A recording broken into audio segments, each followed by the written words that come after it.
जंतर मंतर पर प्रदर्शन जो है वो अरशद साहब के नेतृत्व में चल रहा है। सर, क्या मांगे हैं आपकी? नंबर एक, ये मोहम्मद आजम खान साहब कि 50 साल राजनीतिक कैरियर में, जिसमें 10 मरतबा विधायक, 2 मरतबा MP, 4 मरतबा कैबिनेट मिनिस्टर, 1 मरतबा नेता प्रतिपक्ष रहे, जौहर यूनिवर्सिटी बनाया, एक भी भ्रष्टाचार का आरोप नहीं था। और सन 2019 के लोकसभा चुनाव के पहले मोहम्मद आजम खान साहब, उनके परिवार और जौहर यूनिवर्सिटी पर कोई भी आपराधिक मुकदमा दर्ज नहीं था। 2019 का चुनाव जब जीत गए MP का, तो 4 महीने में ही तकरीबन 350 मुकदमे आजम खान साहब, उनके परिवार और साथियों पे जौहर यूनिवर्सिटी कायम हो गए।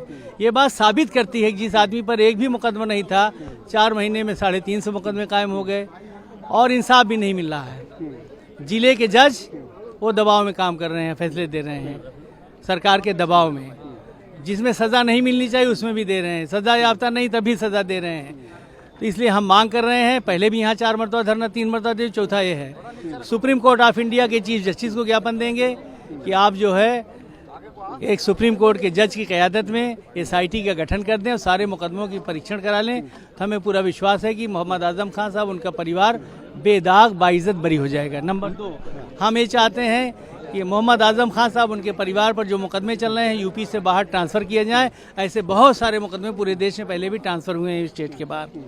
नंबर 3, आजम खान साहब को, उनके बेटे अब्दुल्ला आजम साहब को A क्लास की सुविधा मिलनी चाहिए, लेकिन नवंबर से जेल में बंद है, सोने के लिए चारपाई या चौकी तक नहीं मिली है।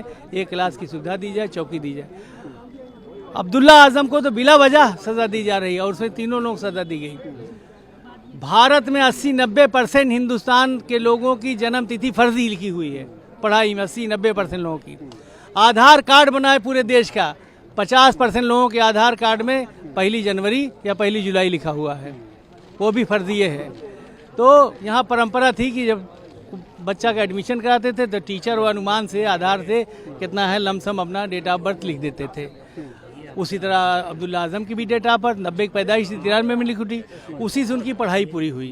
फिर उन्होंने 2017 में सही कराया तो उसी डेट ऑफ बर्थ से पैन कार्ड बना था, पासपोर्ट बना था। तो उन्होंने सही कराया और फिर पैन कार्ड जो पहला बना था उसको जमा कर दिया, पहला पासपोर्ट जमा कर दिया, कोई जुर्म नहीं, लेकिन फिर भी सज़ा हो रही है। इसलिए हम लोग यहाँ पर इंसाफ मांगने आए हैं।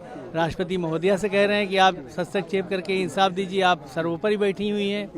प्रधानमंत्री से कहना चाहते हैं कि आप शासन के सर्वोच्च शिखर पर हैं, इंसाफ दीजिए ताकि आपका इतिहास भी सही लिखा जाए। और चीफ जस्टिस ऑफ इंडिया से भी हम कह रहे हैं कि इंसाफ दीजिए, हस्तक्षेप कीजिए। लेकिन सरकार का कहना है, जांच अधिकारियों का, प्रशासन का कहना है कि इस पूरे मामले में जो तथ्य हैं, तथ्य गलत पाए गए हैं और प्रॉपर तरीके से चार्जशीट फाइल हुई है और ऑलमोस्ट कई मामलों में सज़ा हो गई है। क्या कहीं ऐसा लगता है कि जुडिशरी पे भरोसा नहीं रहा है?